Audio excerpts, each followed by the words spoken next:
Good evening, YouTube. Today it is Tuesday the 20th of June. I'm going to tell you about my day today. I'm just about to head off to a tramping site, but I'm really hopeful that before I get there, or when I get there quite soon, I'll get another job for tonight. But let me tell you about what I've done so far today. So this morning I left. I didn't have a job specifically this morning. I was at home and I found, or I bid on a few things, and eventually I did get given a job, and it was going from Peterborough to Nottingham. It was a short-ish job. It was only 49 miles, and I got that job for £60. The time of the booking was from 9 o'clock, pick up, and I arrived on site to pick up about between 10 past and 5 past 9. I got loaded up with a couple of pallets and then set off on my way to Nottingham. It's only an hour scheduled trip, so quite a short trip to get started with, but it was a CX job. So I got there, unloaded. I had to handball off the stuff with the help of a guy that I was delivering to. It was a building site, like a national house builder's new site. I don't really like going to those sites. They're quite hard sometimes to find where you got to go. I rang the guy's number a couple of times. He told me to meet me at the gate. He was there. He did help me a lot. So on this particular occasion it was fine, but on other occasions it's been more difficult to drop off. And also it's a lot of so far it's always been a lot of handballing. So I had a choice. I could then try and find a job to one of my pickup points that are pre-arranged on either Edinburgh or the Wirral area or Alfreton, which is sort of just north of Derby, but not as far as Sheffield. And I did look for jobs. On the way to my Nottingham drop-off, I did have to do a journey going from my drop-off point to Alfreton, and thinking see if I get any work. And when I dropped off, I thought it's too short really. The likelihood of getting a job that's going in the right direction at the right time, I was just going to be messing about trying to do short jobs. I did bid on a few things about £50, because I thought at this time of day, it's still quite early, it was 10:30, I could have got another short job in before I started doing anything more serious. But nothing came up, so I decided to head towards the first, or the closest of my pickup spots, which is Alfreton. And that was 24 miles away. Now, at this point, I want to give a little tip to those people who are brand new. And it is a very small tip. It's not something that's going to revolutionise anybody's life, but it's something that I do sometimes use. And when I was looking around Nottingham for a job that was close to where I was, to do a short job, I used the map that comes up when you click in a booking. And what I'm saying is, the tip is, it gives you the booking gives you usually 3 or 4 digits for the first part of the postcode, and when I put that into Google Maps, it takes me to the centre of that area, but you're never quite sure whether your actual pickup is at the start or the end of that area. So when you want to reduce your dead miles, what I suggest you do is you look at the map, because the actual pickup location is on the map within the CX system, so you can see whereabouts it is in relation to where you are, whether it's worth doing the dead miles. It's not a map you can navigate. You can't put that into your navigation system and work out the mileage. You're just doing it from eye, based on, there's a dot to show where you are, and there's a dot to show where your pickup point and where the drop-off points are. So I do use that map to look at how far away is the pickup point. And today, when I was looking at the Nottingham jobs that came up, there's quite a few Nottingham jobs that came up. I was looking at the map, and they were all kind of the other side of Nottingham, or about 1/4 of the way round if you think it was a clock face. And I just didn't think it was worth a while travelling sort of 10 or 15 miles, sort of a good 10, 15, 20 minutes to get somewhere. And actually, by the time I'd done that, I was halfway to go to Alfreton anyway. So in the end, my decision was to just go straight to Alfreton.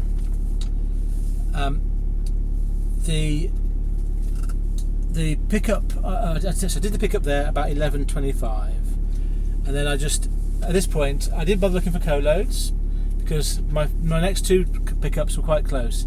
There was one at Derby and one at Warwick, and there's no point in me trying to co-load between Alfreton, Derby and Warwick. It's just too short, and I'm just going to be messing up my day. And it's more hassle than it's worth, I think, in that case. What I try and do with co-loads is if I'm going a reasonable distance, like 1 or 2 hours driving, then I'll try and get co-loads between that sort of distance, but not short ones. And so I did my Derby pickup, fine. Then I went to Warwick, my Warwick pickup, and then I thought, I wonder how far from High Wycombe I am here. And I should have realised that it's not that far, because I remember saying the other day that when I went from Birmingham to High Wycombe, I was on the M40, and it was really easy. And obviously Warwick is south of Birmingham, so it should be even quicker. And it was about an hour away. So again, no point in co-loading. Just get straight down to High Wycombe, offload, and then I'll be ready for the next job. So I did that, got to High Wycombe and offloaded. I was finished there at around about 4 o'clock-ish, maybe sort of 4:15. And so I then looked for jobs, and this is where my day came to a grinding halt. And I think it's a bit of a pattern, really. It tends to do this when I get to High Wycombe. It's not very long before 5 o'clock, and then things die down. And trying to get out of the area is difficult because of the prices that people are paying. So I didn't find anything. I bid on loads of stuff. But one of the things that I wanted to share, so something I've learned, but usually when I share a lesson that I've learned, it's something that I think will help other people. The thing I learned today, I don't think it's going to help anybody. It doesn't help me, and it just makes me a bit frustrated. I suppose I'm going to share something that I think I've learned about jobs on the CX, or some jobs on CX. So I'm going to get go to the page where it says my quotes, go to unsuccessful, and I'm going to read out a few of my unsuccessful quotes and what happens to them, and see if you can see any pattern in them. And these are all ones I was interested in doing. So at 5:05, a job was posted from Milton Keynes to Sunderland. Then I bid on that, didn't get it. Then, I should say what kind of van it was, a small van. And then at the same time, a Mansfield to Dunfermline job came up for a long wheelbase. I thought, perfect for me, didn't get it. 23 minutes past 5, Staines to Manchester, small van job, didn't get it. 5:40, London to Grimsby, for a small van, didn't get it. 5:55, Letchworth Garden City to Nottingham, small van, wasn't great for me, but didn't get it.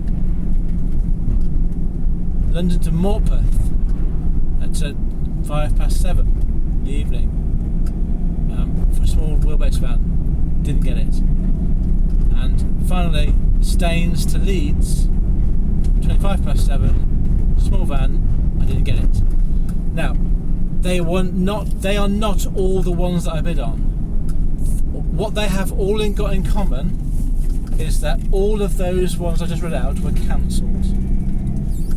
And I just find that really frustrating. And I think what I've learned is they aren't real jobs. I think what's happening is the shippers, and there are different shippers in every case, they're putting on jobs, seeing what bids come in, and then they're perhaps going back to their customer. Well, I don't know. To be fair, I don't know what they're doing at that point. They're not giving the work out. They're not selling the work. So that was in that couple of hours, that 2 hours. There was 2, 4, 5, 6, 7 jobs that were going a distance from London.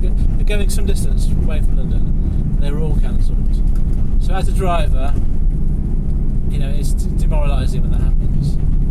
I mean, I get used to bidding and being outbid because a job is sold and I'm too high.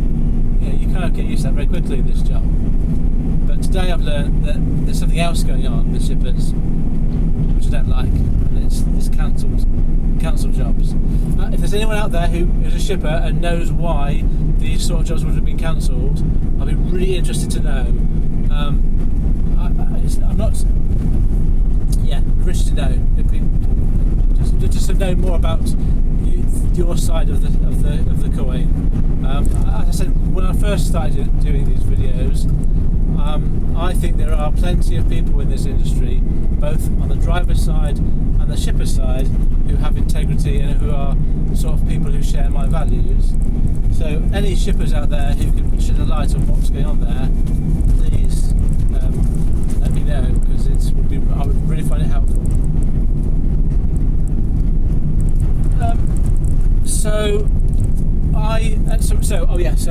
I'll give you my stats in a moment for where I stand at the moment. But really, I'm looking for another job.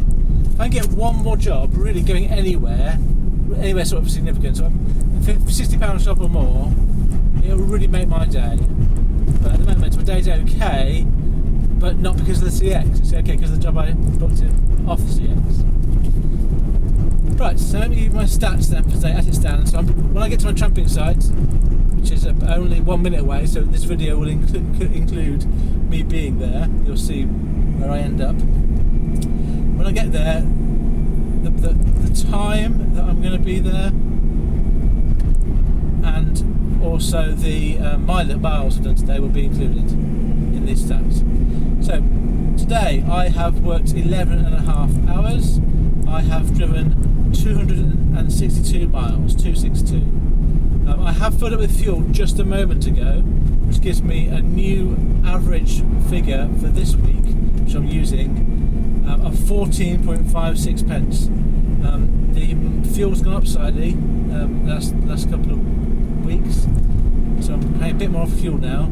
So my fuel costs for today were £38.15 in total, and my earnings today were for basically 2 jobs.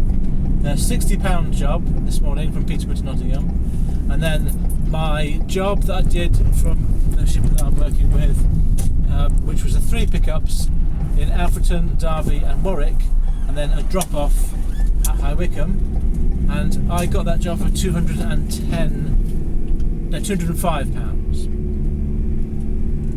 And let me just finish off the stats before I tell you something about that. That means that my net earnings after fuel today so far are £227, 227.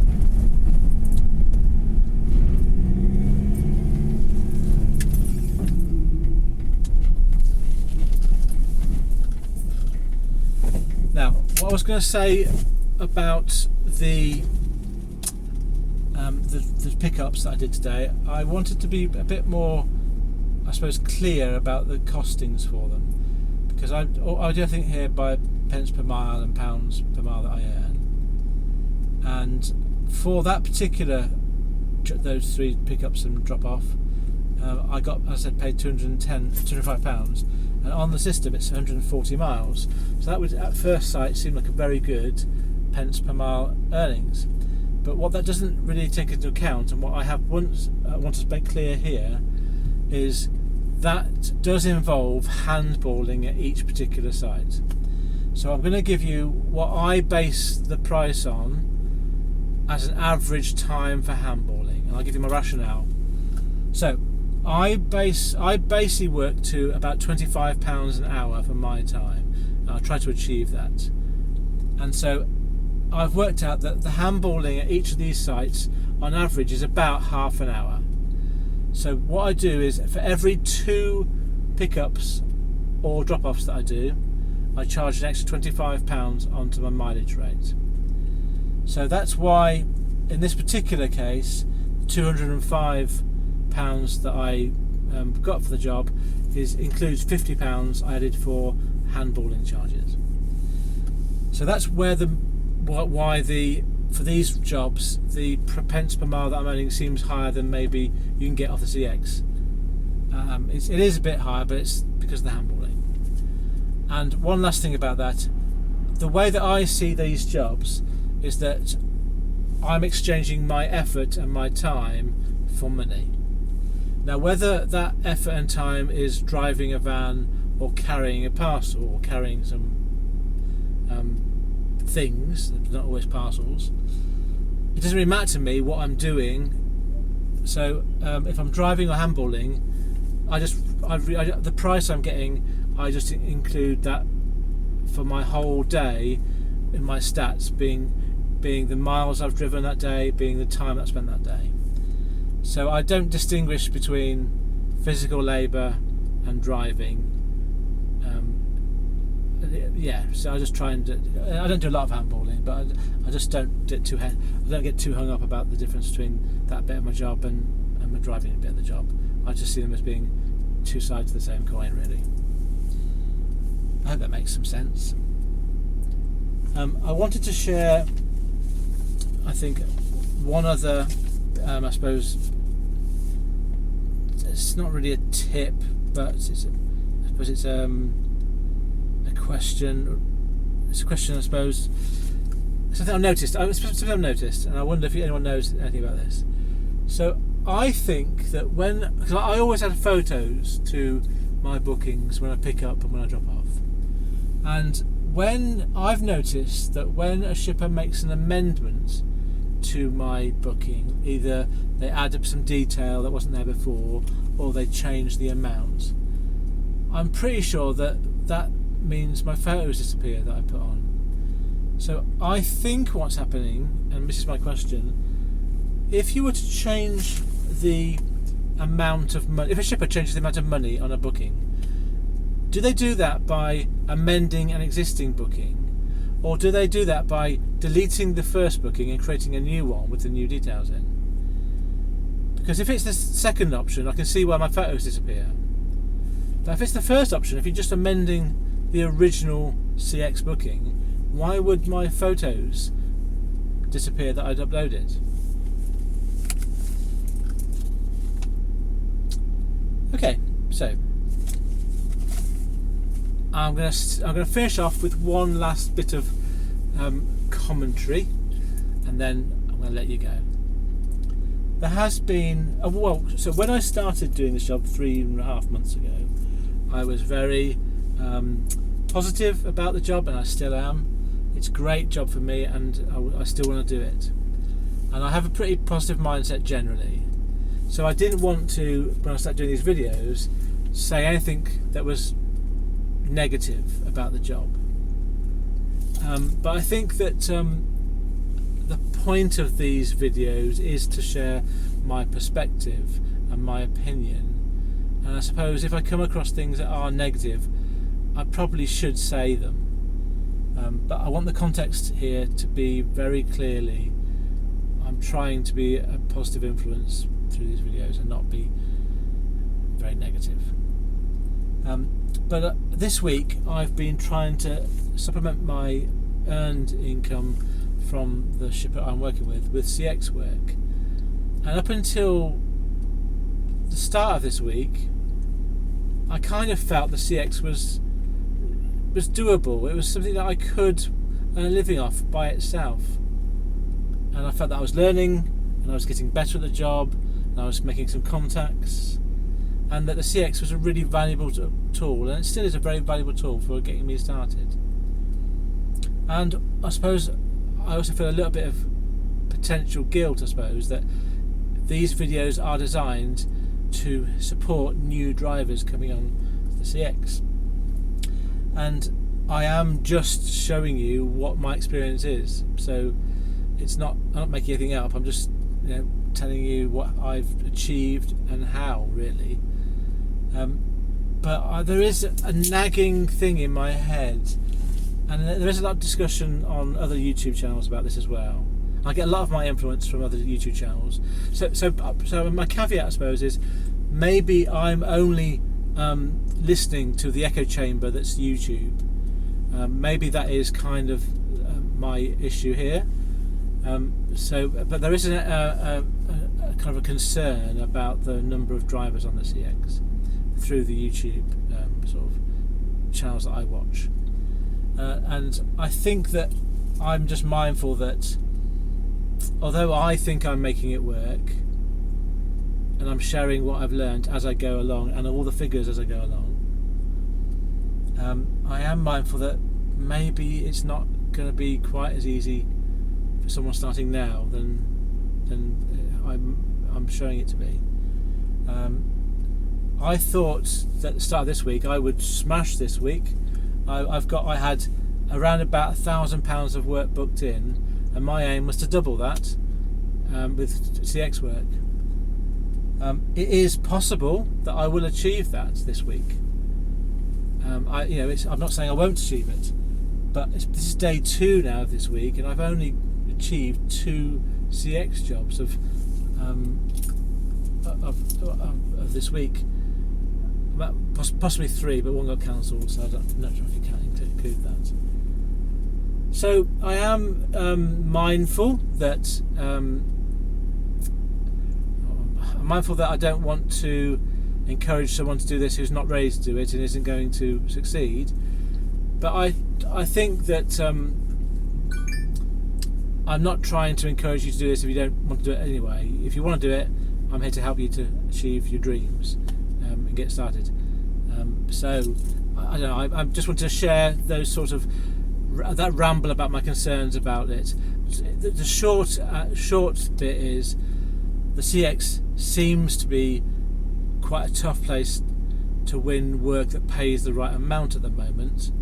You can definitely get work if you've got no contacts, but will you get enough to earn a living? And there's a question mark there. I don't know is the answer.